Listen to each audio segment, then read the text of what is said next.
Hello and welcome to Irish Football Fan TV. I'm joined, as always, by Paul Nean in studio. Paul, the squad has been announced for Ireland's upcoming fixtures this September against Hungary at home and then away to Armenia. Look, my first impressions is that this is a really strong squad. What do you think? Yeah, thanks again. Full name. Full name basis. I'm Tom Healey, by the way. That's Tom Healey, my co-host. I have the, in case anyone thinks I'm just flicking through my phone. We obviously have it here. I mean, the three best goalkeepers. I don't think there's any dispute with that. Kelleher, Bazunu and Travers. And then you go into the defence. Seamus Coleman one, it surprised me a little bit, but I understand this. You've got two right backs there, Matt Doherty and Jacob Brown, who are both playing. Jimmy Dunn can play there too. Darragh O'Shea, Nathan Collins, you'll likely think are the centre half pairing. Bosen-Lawal is a surprising one for me. Liam Scales and Ryan Manning on the left and as cover as a centre back as well. And then midfielders, you got Jason Knight, Josh Cullen, Jack Taylor. Killian Phillips is interesting. He obviously impressed when he came in the summer there against Senegal. I think that's actually a good one, and I think he gives us a bit of height in there as well. If he is to play, he could be good from set pieces as well. And then you've got other midfielders there. Finn Azaz, you probably class as a midfielder there too. And then you've got a lot of attackers there. Evan Ferguson, Adam Troy Parrott. You got Kasey, McAteer, Chiedozie, Ogbene, Sammie, Szmodics. So I think it's a really strong squad. I probably think maybe that could be forgetting a couple of players that maybe you could say have an argument to be in there. That's the squad now, but it's not going to be the finalised squad till obviously after the fixtures will be played, and then they come into camp. So that's that which will be, I think, on Sunday. Yeah, and I think a couple of players missing out, like you touched on, Festi Ebisele, Mark Sykes. And I think that's just kind of a symptom of how many attackers we do have in form and who are fit, back fit. Sammie, Szmodics and Chiedozie, Ogbene, huge additions to that squad. To a squad that we were already quite impressed by in the Bulgaria fixtures recently, and then going into the Luxembourg game, we talked about Killian Phillips just there. I thought he really impressed in those two fixtures then. But looking at this, you mentioned no Seamus Coleman. You bring in Bosen-Lawal, a bit of youth in the team, and he has been quite good for Stoke so far. Jimmy Dunn, when he played for Ireland last time round, he impressed. So I think no complaints really. The glaring hole, I would say, and the problem that Hamer Hallgrimsson will have to tackle is the lack of Robbie Brady in this squad, who has been our kind of settled left back. Ryan Manning, the only kind of normal left back in the team, although Liam Scales has been playing there quite a bit for Celtic in recent weeks. Your thoughts on how he's going to tackle that problem? I think Manning will start. He seems to like Manning. He played him and Brady quite a lot. I will say, as a left winger though, Manning was playing. Yeah, but he more so mean that he seems to like him. So I think he can find a way to set. If he's thinking that we can get at a team maybe like Armenia, then he might play Manning. But I think if we're going to go defensive, maybe against Hungary, he might go with Scales and just have him similar to what Jacob Ryan does for Everton at right back. He might do that with Scales, but I think Scales is more than capable of playing as a left back and obviously getting up with the play. And I've seen him do that for Celtic last week in the Champions League when I think Tierney came off and Scales had to go left back, and as soon as he was given the ball, he was just making a run directly into the box to try and get on the end of a cross. And I do think he's actually underrated. We were speaking about it in the car on the way over here, that I do think he is underrated in the air, his aerial threat. And then you've got him, you've got Jake, you've got Nathan Collins, you've got Killian Phillips. There's a lot of height in there, and I haven't even got to the strikers yet, or Finn Azaz. So you've got a lot of height in there, and I think that will help us. So yeah, I'm not actually too worried about the left back situation, although I do think Robbie Brady will be a big miss. I think Josh Cullen will take the set pieces if he's fit. I don't think we mentioned that on the Irish Abroad that he scored. Yeah, that's right. Josh Cullen scored and got an assist in Burnley's win against Sunderland, so brilliant for him. Yeah, so I think as far as Seamus Coleman one, just purely from what he said about him, is the only one where I go Bosen-Lawal, Seamus Coleman.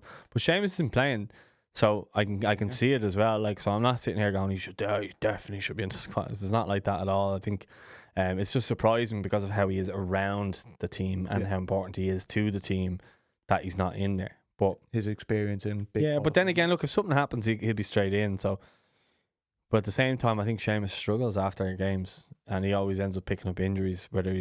If he plays for Everton before he joins in Ireland, he tends to not play, or if he does, he plays one of the two, and then it's like that. He ends up getting injured for the second one. He's out for Everton, so it's a bit of a one of them. Maybe they're just saying, look, keep building up your fitness. You haven't had an injury in a while. Keep building up your fitness, and then if you can manage to play a couple of games, that you might be brought in the next window. So that's probably the thinking there. Yeah, as far as the left back goes, I'd probably go with Ryan Manning as well. But interestingly, I don't know if this matters at all, but Ryan Manning was listed as an attacker the last time around. He's listed in the defenders this time. Seamus Coleman can also play left back. Yeah, and again, I wouldn't be completely stunned if Matt Doherty played left back and Jake O'Brien played right back. But you touched on the attackers, serious amount of depth in that attacking line. We spoke about it a little bit on our This Week in Irish Football, but Troy Parrott, 10 goals already this season, surely the first name in the starting 11. Yeah, I think we should be setting up like we did against Bulgaria in the away leg. I think that's where we are most impressive under Hamer. I think that although we went a goal down, but I do think that's our best way of playing. I think Troy leading the attack. Although in saying that, like if Evan Ferguson scores a hat-trick at the weekend, I think you'll have to be finding a way of getting him in the team alongside him and maybe mixing it up. But I do think that that way that we set up against Bulgaria is our best way. I think it suits so many of our players. It allows the wide players to stay high and wide. It allows Azaz to stay as the 10 and link everything through him. It'll also mean that we'll have Josh Cullen sitting in that position, and then whoever's beside him, whether it's Killian Phillips or Jason Knight, whoever, that can be the energetic player that gets around the midfield as well. But allowing Azaz to have the license to get free in those pockets of space in between the lines to then play players through, or maybe find Troy Parrott with a ball, and he can just then dink it over the goalkeeper like he did against Senegal and actually score this time. Just on that, especially against a strong team like Hungary, we've got 4 midfielders here. We've got Jason Knight, Josh Cullen, Jack Taylor, Killian Phillips. Is that an area that you are a little bit concerned about? Would look a little bit lighter? No, not anymore, because I do think that Jack Taylor is one who's grown in stature every time he's played, and I don't think he's a starter, but well, actually, I think it's a toss-up between him and Knight beside Cullen, and then you've got Azaz, and I do think then you've got the option of Phillips off the bench as the energetic, combative midfielder.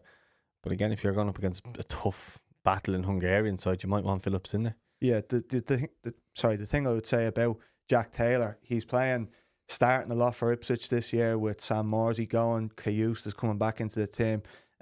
He's kind of been playing a lot more regularly in the sort of deep line role, which regularly for Ipswich he would come on in an attacking position, kind of more advanced, and you'd kind of bring him on for a goal.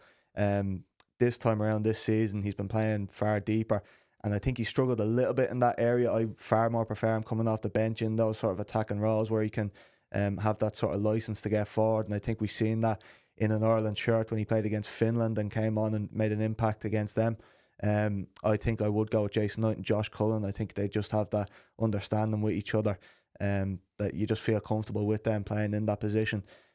So overall, I do feel quite comfortable about this squad. One more topic that I just wanted to touch on, an interesting one from Hamer's press conference. Louis Barry seems to have declared for Ireland, or at least expressed an interest in playing for Ireland, and Hamer seems open to that idea. A big name at youth level, academy level coming up. Obviously went to Barcelona, was at Aston Villa, played a lot for England at underage level. Just wanted to know your thoughts on this switch of allegiances. Yeah, I really think he did well at Stockport last season, didn't he? And no doubt a talented player. Yeah, I don't really care about him at this moment in time till he's in the squad or whatever. This overhyping of overglazing of players, I just don't buy into. If he comes in, does well, great, and we'll discuss more at length then. I'm not knocking your point here. I'm just mean. No, I completely agree. I just don't like talking about players who like, you always see that left. Who was it, Sirkin at Sunderland? Yeah. He might declare. Not interested. If he plays for Ireland, great. If he's he's declared for Azerbaijan. So is he? Yeah. And all the overglazing and overhyping of him for no reason. I hate it, to be honest with you. I'm happy that he's declared, or whatever it is, whatever way it was worded, but until he's in an Irish shirt, I couldn't care less about him. If he's going to be playing for us and we can discuss him as an Irish player, then I think is more beneficial. But otherwise, you're just talking about something that's speculation. No, I do completely agree. So, not disrespecting your question, I completely agree with your sentiment there. But a strong squad. I'm quite positive coming into this camp. What do you think? General thoughts to finish up? Yeah, I mean, it's going to be telling. We'll be doing another This Week in Irish Football, I think, on Sunday of this week. So we'll know more in terms of injuries or anything like that after games played this week. It is obviously a big week for Irish football in general in terms of Europa Conference League and all that sort of stuff is all going to be played out between now and the end of the week. And then obviously there's matches in the Premier League, the Championship and everywhere else where players could get injured coming into the camp, and then we could look at a whole new team, or 1 or 2 injuries could mean a whole new team, and you just never know. But from what's been picked, a few minor kind of things I'd be kind of looking at, but overall, yeah, I'd give it an 8 out of 10 or whatever. Yeah. I think it's as strong of a squad as we've seen in a couple of months. Like, a lot of players back fit, which we can't say for the last year or so. I think a lot of players have been out with long-term injuries, but seems like we've kind of come through that a little bit and have what is our probably strongest squad. The only thing is there's not a lot of experience in there, because I think Josh Cullen. But then again, there's players like Darragh O'Shea and Nathan Collins who are becoming the experienced players. That's the thing I was going to say. These players you forget have been around. You'd have to thank Stephen Kenny for that, I suppose. I suppose so, but these are the players that are breaking through at the time. They've played like far more games than I think we all might imagine in our head. It's just because I'm comparing, like, you're thinking Robbie Brady, Seamus Coleman, experienced heads. Matt Doherty, you probably say, is an experienced head now as well, yeah, you would say. And Josh Cullen, they're probably the 2 most experienced. But I think so many of them have been in there now, and we're speaking about them getting well coached at big clubs now, that they should be able to kind of learn on the job as well, Absolutely. So, positive coming into this camp. Make sure to look out for our video that we just recorded this week in Irish football. But that's it for our reaction to the squad announcement. Make sure to like and subscribe, and we'll see you next time.